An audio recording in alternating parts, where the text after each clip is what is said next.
sai ryhtymään toimittajaksi?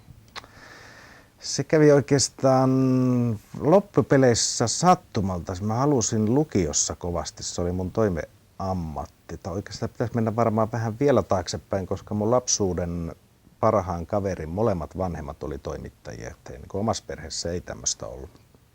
Olivat toinen Ylellä ja toinen Sanomalehdessä. Ja sitten mä innostuin kanssa lukiossa kaiken maailman koululehteen kirjoittelin ja tekee muuta. Ja mulla oli vakaa aikomus päästä Tampereelle tiedotusoppia lukemaan ja sinne tähtäsin ja siihen keskityin.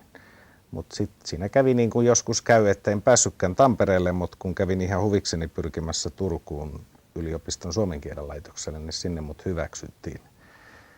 Ja sen jälkeen mun ura vei ihan muille hommille kuin toimittajahommille pitkän aikaa ja 28-vuotiaana, niin silloin alkoi nämä paikallisradiobuumit tuli.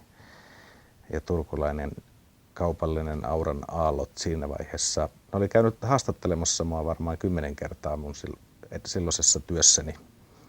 Ja sitten ne joku niistä ehdotti, että voisitko sä tulla heille avustajaksi tekemään kulttuuripuolella radiojuttuja. Ja silloin mä oikeastaan niin kuin lopulta päädyin siihen, että siitä se lähti, että sitten varsin pian ja sitten tuli päätoimi vuoden sisällä.